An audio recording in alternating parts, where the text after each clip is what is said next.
Hey guys, welcome to another episode of Recruitment Entrepreneurs by Recruit CRM. And I have with me today Dandan Zhu. And Dandan's going to tell us about the awesome recruitment firm she's built over the past few years. So, Dandan, over to you. Tell us about who you are, where you come from, and what you do. Awesome. Thanks so much for having me, Sean. So I started my career out at a large international UK firm, which is kind of typical in Which the one? US. S3, Okay. Specialist Yeah. Staffing Solutions. Sure. So it was one of the most well-known businesses, unbeknownst to me at the time, because in the US, certainly not like it is in London, recruitment is what I call still a very nascent industry. Even though it's been around for 2 generations, it very much is nascent. Like not everybody knows what a recruiter does.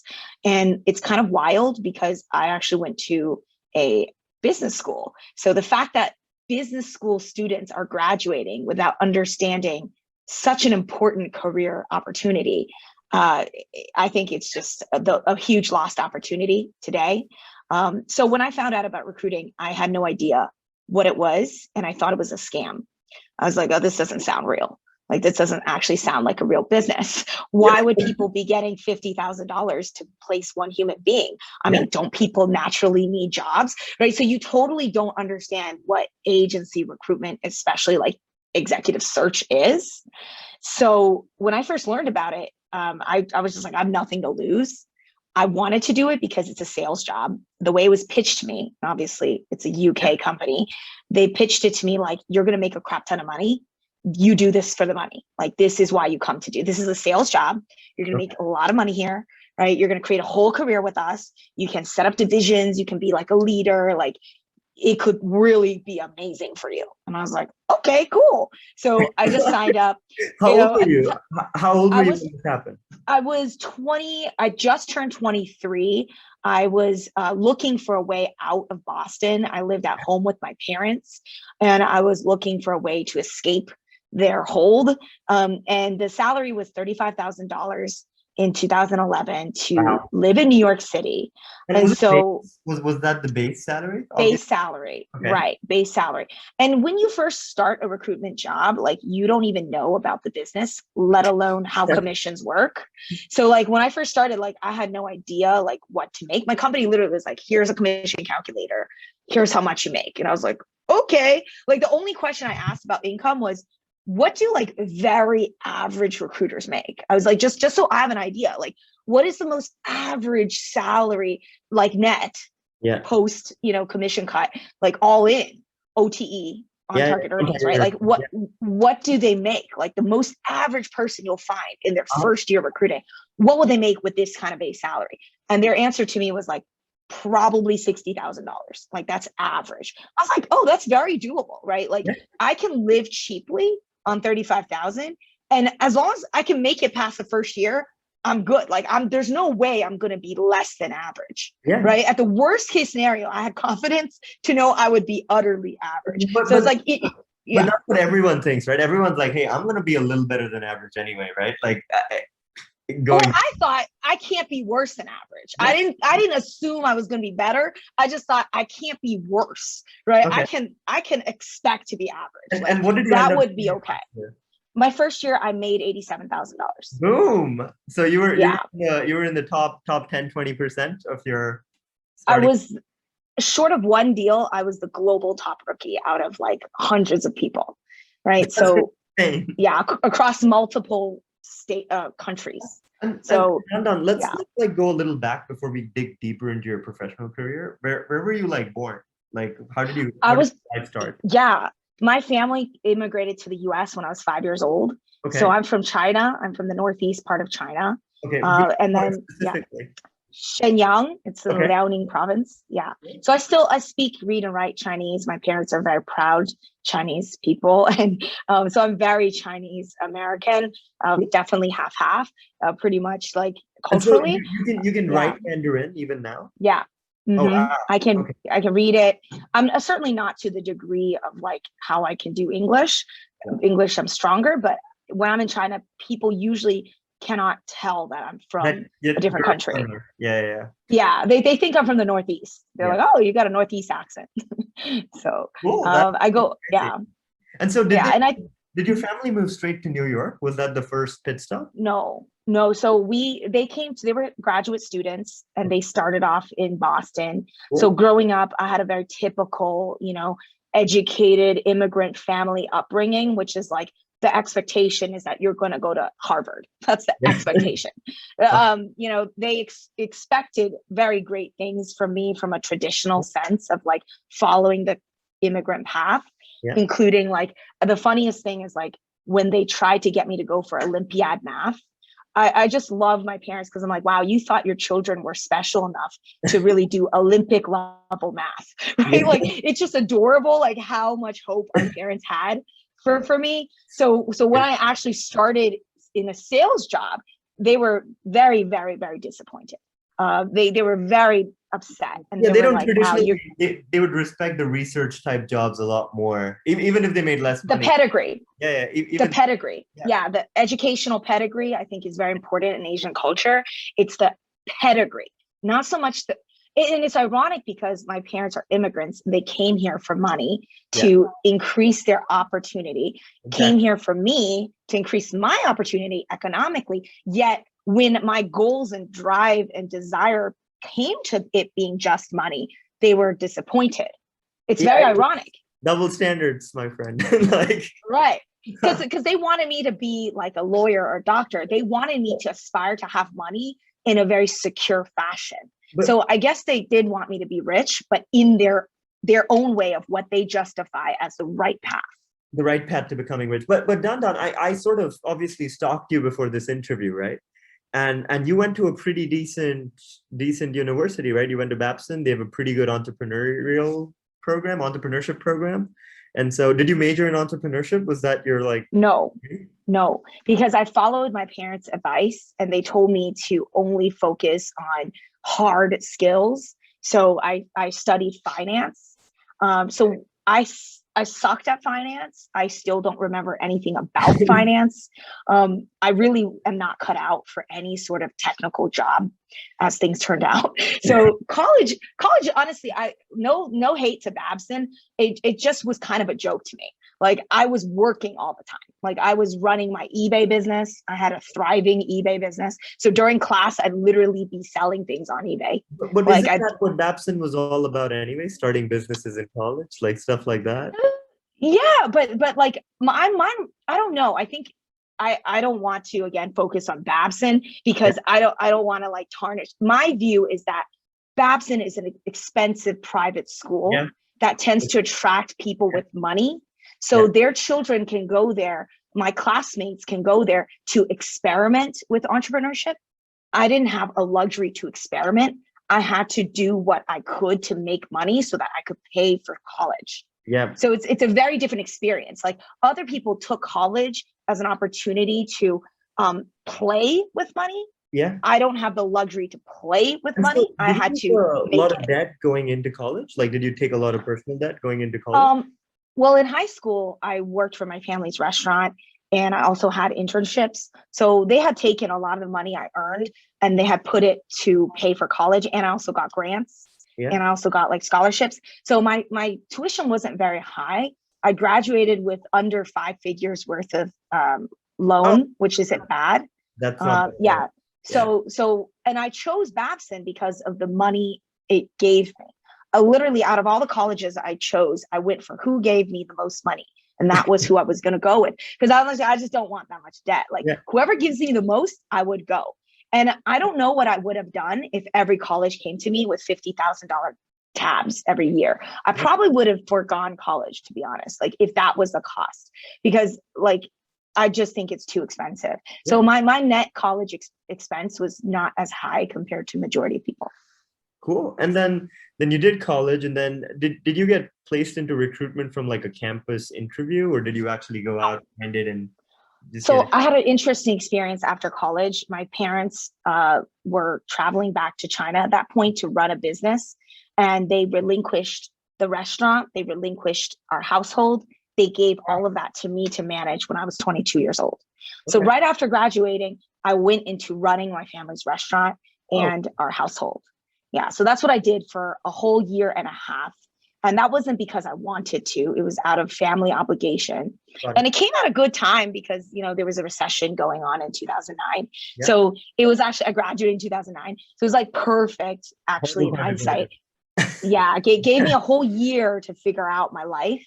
And which I don't think a lot of college kids have that luxury. Yeah, yeah, I yeah. think right after college, you kind of go into your first job and then you're stuck, right? So I was lucky that I had a whole year and a half to like mull over like what my game plan was going to be. So Cool. that's what I did right after college. When it came time to finding a job, to finding a career, obviously I wasn't going to manage a Chinese restaurant forever. I don't even like doing it. I You could hated make it it. like the next PF Chang's or something, right? Like, Oh no, I had no interest. Like restaurant business, like I hate it. I have to say, I absolutely yeah, detest it. Like yeah, I have no interest. And people will tell me sometimes, "Oh, I want to run a restaurant." I'm like, you clearly haven't worked at one because yeah. it's the worst. Cool. So I am like anti-hospitality to the extreme. So, anyways, so when I was graduating, when I was finishing my family's restaurant, like I really want to make money. That really was again the goal. Like I just did not want to be in a job that I could not impact my income opportunity. So by like fate, what have you, I was applying to jobs after working at the restaurant. I'd come home at 11 and I just apply to jobs till like 2 a.m. And I do that every single night, just popping out applications. And then my cousin, she was working in New York at the time. I would visit her a lot. And I started looking at jobs in New York. And one of the jobs that I applied to was actually to a recruitment firm. Okay. And the recruitment firm like looked at my profile and was like, you are not qualified at all Yeah. to do the actual job. They're like, you're not qualified to be To a recruit finance. They looked at, like I applied to a job that they posted and the recruitment firm was like, you're not qualified for this job, but you can be an actual recruiter. Like that could be a potential. So then their internal recruiter reached out and that's how I got my job at my first and only agency. So this was a year and a half after you graduated. Yeah. And how many years did you sort of stay at that agency at S3? 5 years. And what was the best year? How much did you make your best year? Well, my third year in recruitment, I made over $215,000. Damn. And what Yeah. kind of placements were you working on? Like, were you working on, like, what kind of roles were you working on? That time? I specialized in one industry, which is regulatory writing. It's Okay. very niche. And all my customers are pharmaceutical companies as well as like clinical research organizations. And so that year I did over 23, 24 placements and the total net billings was around $740,000. Wow. Okay. So my so cut was 215. So it was like 30, they let you take home net 30% of whatever you did.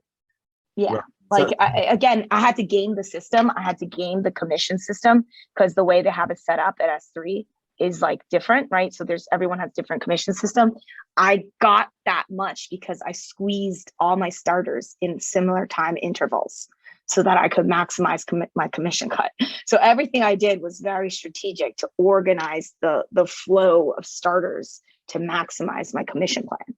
So yeah, if you didn't play your cards right, you might not even make 215 out of that level of billing because it's all about starters, like when they start. So the commission plans really kind of dictate the net take home because of how, timing works. and that was going well. And so 5 years in, why do you quit that? Well, at the time, so when I was going to quit year 4 because I was really mad. So my company made me a manager. And that's the worst thing to do is take a top biller who doesn't care about anything other than money, taking that person to put them into what I call a charity job, where you're like training people for free as a manager on a low base salary. Like I went from making 215 to making $90,000 in my 4th year, which is horrible, right? Like I did not come this far to make almost as much as I made in my first year. Right? Like my first year I made 87. My second year I made 130. My third year I made 215. My 4th year I was hoping to make 3. And instead of making 3, I made 90 something. And I was so mad. I was so mad that I wanted to quit, but I was dating someone at the time. So I ended up taking a counter offer to stay and build out executive search. So this was like intellectually challenging for me to not only, because before I was doing like executive level placements only part-time, right? Because a regulatory writer, the head of the department is a director or senior director. That person usually makes $225. So my maximum billing was like $40,000 to $50,000 per placement, which happened like a decent amount of times, but that's your maximum. Like executive search, I built that from scratch. It allowed me to bill 90 to 100 plus per deal. Wow. Per placement. So you were right. So that making $500,000. Like 400,000 was my best one because I only did it for one year, a little over a year and a half. And you guys were charging like 25 points on the executive searches. Was your executive search practice like a retained business, or was that? I built it, and it was my first year. So I didn't see it wasn't a selling point for me to sell retained right away because it was my first year doing it. So I just was like, hey, let me land you as a client. And if I place, 25% goes to me. I don't care. I don't need it on retain. I know I'm going to place. So one client I did 3 deals with, and I did like 90,000, like 85, 90,000. It was just like, it didn't matter because it's just like, I just kept doing deals with them. Another client was like, hey, my next search, I'd like to be on retained. Obviously I pitched retained even in my previous role of doing just regular search. I'm very used to pitching retained. Retainer pitches are something I do regularly, but it's at that point, I didn't care. I just needed the client so I could bill. So I didn't care if they retained me or not. It was just like, give me the opportunity, I will place, right? So I ended on a high note. My last commission check was like $30,000 and I bounced. So right at the 5-year anniversary mark, I quit. Like that month, I quit. So I worked there perfectly for 5 years. And did you start this company right after quitting? No. So I took 2 years off. I retired. I had zero plan.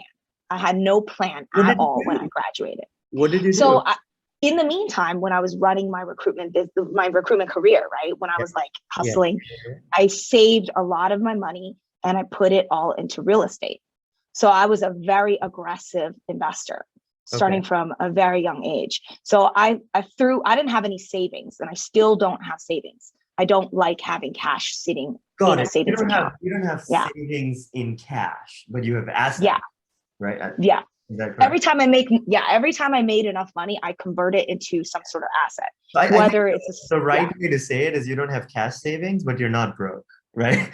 Yes. When someone says, I have no savings, I am broke, right? Like that. Yes. That's a very yes. vibe. Well, I'm always living between like debt. I've always have a certain amount of debt, but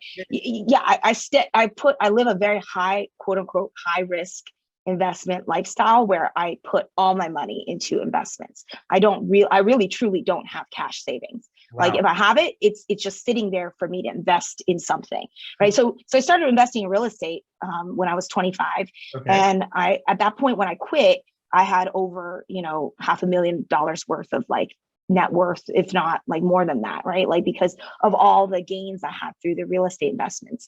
And so what happened was, when I quit, I just went full time into landlording. So that was like my new kind of like job.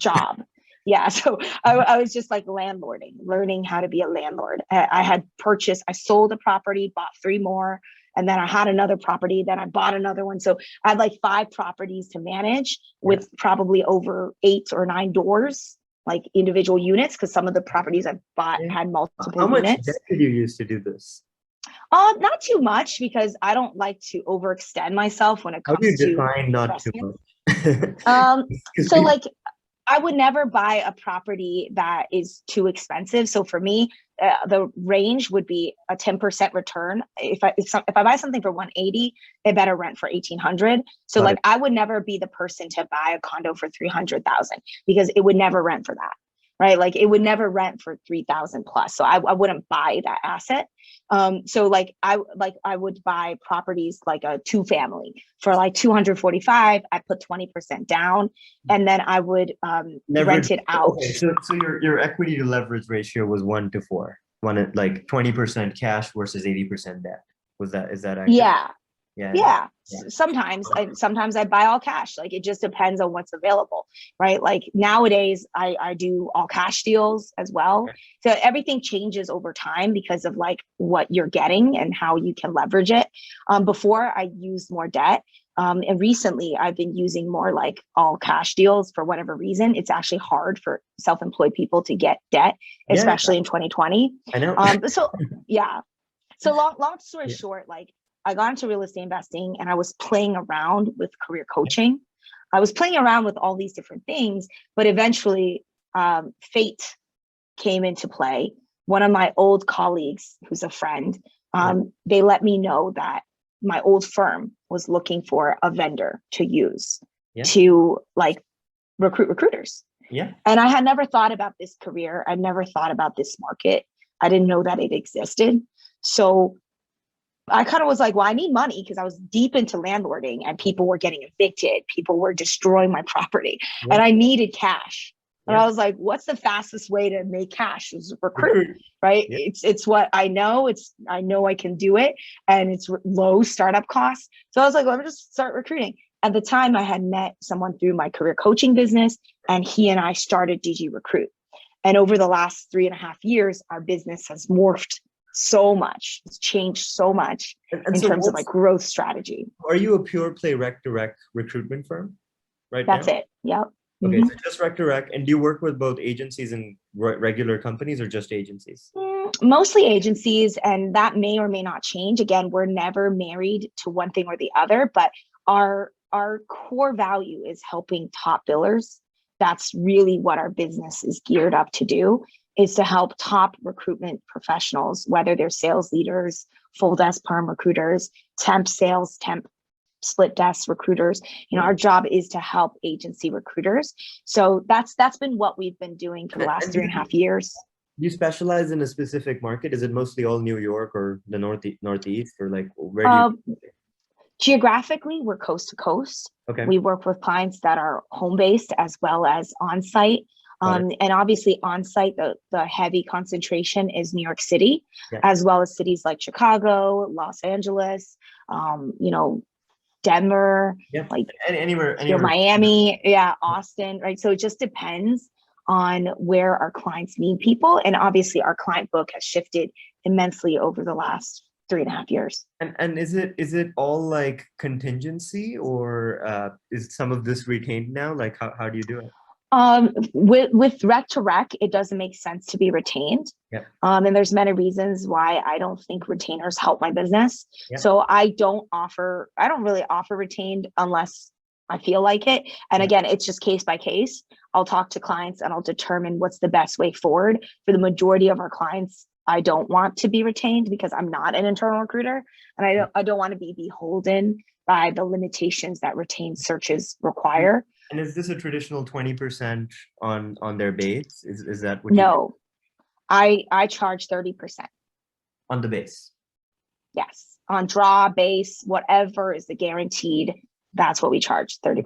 And is the average salary for these roles like 70-80K guaranteed? Probably lower. It's probably 55 to 60, 65. And in that situation, you do have to charge a larger percentage because the OT is like 100, 120 for these guys, and we don't get to bill on that. So we have to bill higher.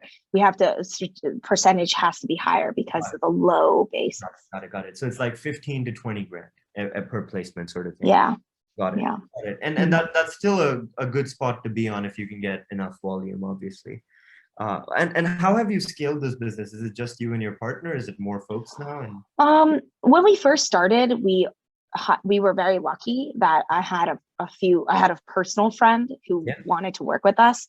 So when we started, things were really good. The market was really good. Everything was really easy. We got up and running pretty fast. In our second year, we broke 7 figures in billing. Like, it was great. With how many people? With like me, Victor, Steph, Grace, Gonen. So like 5 of us, but I wasn't really billing. I was like supporting most of the searches. Then 5 folks making $1 million, that's 200 per recruiter. I'm pretty sure you made decent cash flow. That's good. Yes, that's very good. It was very good. And that was a very nice year. I made more money than I have ever made as an employee. So that's nice. But that was then, and this is now. So what happened was through those years, through a couple of years, what happens is not everybody wants to recruit recruiters.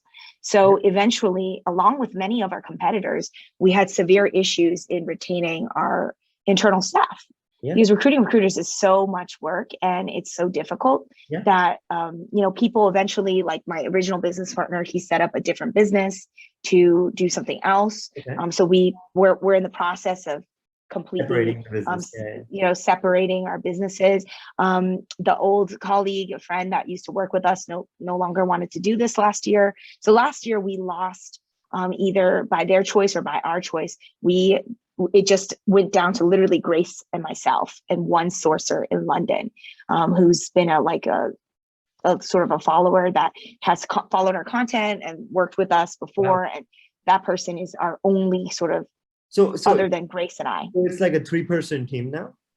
Now we're just a 3-person team. I know 2020 was brutal, but how has 2021 been? Have you been able to build anything the past 4 months? Yeah. Oh, yeah. I mean, it's been great. Obviously, my job now is full on production in addition to like social media marketing. So it's been great. Like the deals, the client need is as high as it's ever been. The challenge is getting candidates to be aware of staying in recruitment. Like what's the benefit of staying in this career? Because there's so many tempting sort of quick cash opportunities to do talent acquisition. Because right now the economy is so good that talent acquisition is just like, hey, come work for us. We'll give you $70,000. To a 24-year-old, that's good money, right? To a 24-year-old with limited ambition, that's good money. I've also seen this, like a lot of people that are doing agency recruitment, they're getting pulled into core sales roles outside of recruitment. Like sure. You can sell humans, you can sell software, or you can sell, you can be like an executive and make like $100 grand, or 50 grand if you're really good. And it's the same skill set, right? It's literally the same skill set. And again, that's good money for someone who's never made $215,000 before, right? So for people who have never seen the recruitment money, they will always go for the lesser, I say less paying jobs, because like they've never, like when you've done what I have done, like you would never do anything else. Because when I was making over 215 that year, it was not hard. It was pretty easy because like you know everybody. Like you're like the neighborhood doctor, right? Like everybody knows you. So like your job just years, you get a lot better, because if you keep doing it, and you're still relatively young. If you had been doing this for like 15, 20 years straight, it's like you don't even have to work and you're still making like a few $100,000 because you just know everybody. It's very straightforward. It's very straightforward. I actually interviewed someone in our last episode, like the one right before this. And what he told me was he got a call from a lady. He does accountancy recruitment. And he called her and she told him, hey, I'm a CPA, I'm looking for a job. And he was like, okay, how did you learn about me? And she was like, you had placed my grandpa 40 years ago. That's crazy. He's 70, but free candidate, very good. And he placed her. And he placed her.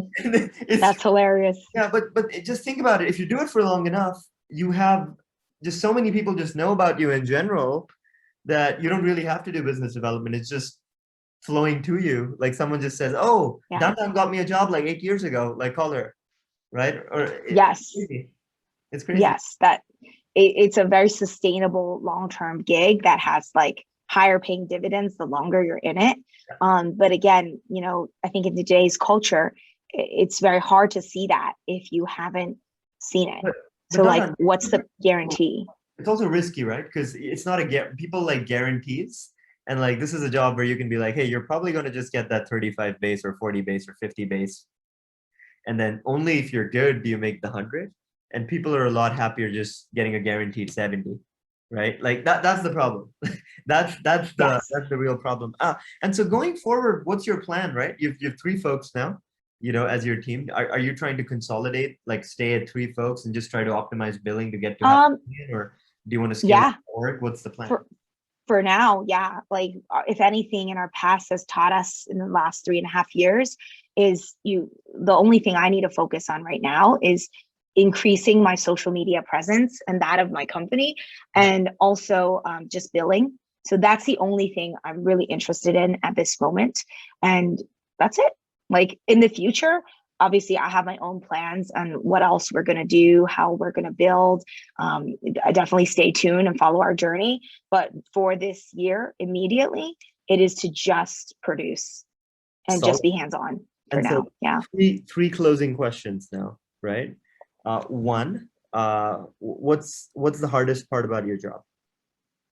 The hardest part about my job right now is to sell candidates in my market on why they need to speak to me. Because I think a lot of candidates are very transactional, especially in my market, because recruiters themselves are transactional. They think that they're doing me a favor by saving me time by not talking. Got it. So they're like, hey, I don't want to waste your time, so I don't want to talk to you. And I'm like, but I want to talk to you. Like, I want to start conversations. That is literally my job. That's all I need. I just need to start an actual human interaction.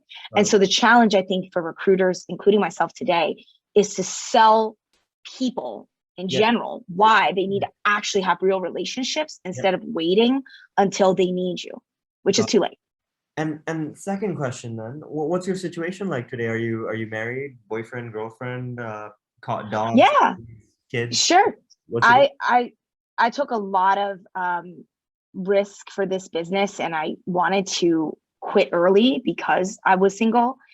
So when I started, this whole time I was single, right? I was able to focus on my business. Now I have a boyfriend, and that's been really nice to just have a stable partner. And that's just been a really nice luxury. And it's really challenging to balance work and personal life, and it's still something I'm adjusting to. And no puppies and cats? I have a beautiful Doberman. I love That's my cool. baby Doberman. That Yeah, is cool. I love dogs, huge dog person. So I'm also spending a lot of time with her. Cool. And last and closing question, what advice would you give your 20-year-old self? I would give myself more advice to work on my life habits. Okay. So when I was in college, I had very bad life habits, largely because of my upbringing. Yeah. I was constantly like micromanaged by my parents. So when I had the freedom to manage my own time, I squandered it. I felt like, oh, I'm gaming the system by like sleeping in and eating fried chicken every single meal. Yeah. But like what I was doing was I was hurting myself. And so I think as I got older, I really started taking more responsibility over my lifestyle. So instead of like living for what I wanted, now I try to have like a routine, like wake up early, go for a run, like don't eat. Right. Yeah, like I never had that when I was younger, and I can't imagine how different my life would be if I implemented good living habits earlier in life. Got it. Be disciplined. That's Dandan's advice to her 20-year-old self. Thank you, Dandan, for doing this. We really appreciate it, and best of luck with your business.